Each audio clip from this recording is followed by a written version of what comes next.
महर्षि वाल्मीकि द्वारा लिखित रामायण में भगवान श्रीराम को मर्यादा पुरुषोत्तम बताया गया है। श्रीराम भगवान विष्णु के 7वें अवतार थे। स्वाभाविक है कि श्रीराम का चरित्र भी भगवान के समान आदर्श पुरुष और एक कोमल हृदय वाले इंसान जैसा था। लेकिन श्रीराम के छोटे भाई लक्ष्मण, जो कि शेषनाग के अवतार के रूप में श्रीराम की लीला में उनका साथ देने के लिए आए थे।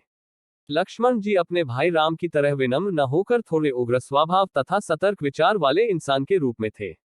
लक्ष्मण जी महाराजा दशरथ की पत्नी सुमित्रा के ज्येष्ठ पुत्र थे तथा उनका छोटा भाई शत्रुघ्न था। जबकि श्री राम माता कौशल्या के एकलौते पुत्र थे, जो कि सभी भाइयों में सबसे बड़े थे। भारत देवी कैकेयी के पुत्र थे, जो श्रीराम से छोटे थे लेकिन लक्ष्मण और शत्रुघ्न से बड़े थे। लक्ष्मण जी बालपन से ही श्रीराम के अधिक चहेते रहे थे। जब भी सभी भाइयों में प्रतियोगिता होती थी तो लक्ष्मण जी हमेशा श्रीराम की तरफ बोलते थे। वे अपने बड़े भाई श्रीराम को अपने भगवान की तरह मानते थे। जैसा कि रामायण में बताया गया है कि लक्ष्मण जी शेषनाग के अवतार थे, अतः लक्ष्मण जी की अपार शक्ति के बारे में जानने के लिए पहले हमें शेषनाग की शक्ति के बारे में जानना होगा। भगवान विष्णु क्षीरसागर में शेषनाग के ऊपर विश्राम करते हैं। इसलिए जो शेषनाग स्वयं सृष्टि के पालनहार श्री नारायण का भार सह सकते हैं, वह निश्चित ही अपर बलशाली है। पुराणों में इस बात का भी वर्णन मिलता है कि शेषनाग पृथ्वी को अपने फन पर धारण करते हैं। लक्ष्मण जी की शक्ति का अनुमान इस बात से भी लगाया जा सकता है कि सीताहरण से पहले लक्ष्मण जी ने कुटिया के आगे अपने तीर से एक रेखा खींच दी थी, जिसे लक्ष्मण रेखा के नाम से जाना जाता है। तीनों लोकों का विजेता और भगवान शिव का परम भक्त होते हुए भी रावण लक्ष्मण जी के द्वारा खींची गई एक साधारण सी रेखा को नहीं कर पाया था। दूसरी तरफ युद्ध के समय अधिकतर समय युद्ध लक्ष्मण जी ने ही किया था, जिसमें उन्होंने लंका के सबसे महान और विकट योद्धा इंद्रजीत, मेघनाद तथा अतिकाय, जिसने एक बार भगवान शिव के त्रिशूल की निष्प्रभाव किया था, उनको हराया था। युद्ध में जब लक्ष्मण जी मूर्छित हो गए थे तब इंद्रजीत उन्हें उठा भी नहीं पाया था। लक्ष्मण जी ने वनवास के 14 वर्षों में आहार का एक भी निवाला नहीं खाया था, क्योंकि जब भी लक्ष्मण फल लेकर आते थे तो श्रीराम उन्हें 3 हिस्सों में बांट देते थे।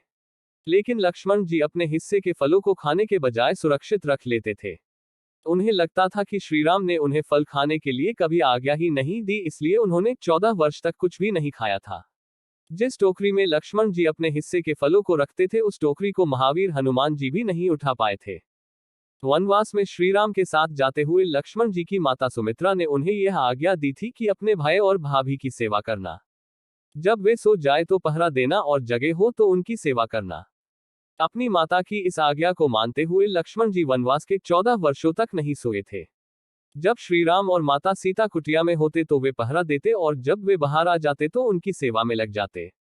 14 वर्ष तक लक्ष्मण जी ने ब्रह्मचर्य व्रत का पालन किया तथा इन 14 वर्षों में उन्होंने किसी भी स्त्री का चेहरा तक नहीं देखा था।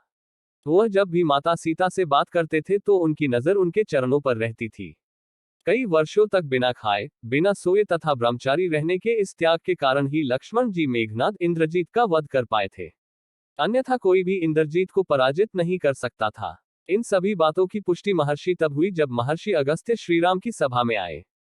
राम ने लंका के युद्ध की चर्चा करते हुए उनसे कहा, मैंने रावण कुंभकर्ण को रणभूमि में मार गिराया था तथा लक्ष्मण ने इंद्रजीत और अतिकाय का वध किया था। तब महर्षि ने उन्हें समझाया, हे राम, इंद्रजीत मेघनाद लंका का सबसे बड़ा वीर था। वह इंद्र को बांधकर लंका ले आया था। ब्रह्मा जी आकर इंद्र को मांग ले गए।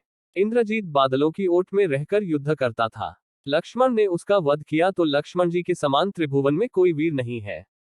महर्षि अगस्त्य श्रीराम को इंद्रजीत की मृत्यु का रहस्य समझाया कि इंद्रजीत को वरदान था कि जो व्यक्ति 14 वर्ष तक नहीं सोया हो, न ही इन वर्षों में किसी स्त्री का मुख देखा हो, इन वर्षों में भोजन नहीं किया हो, ऐसा व्यक्ति ही इंद्रजीत को मार सकता था।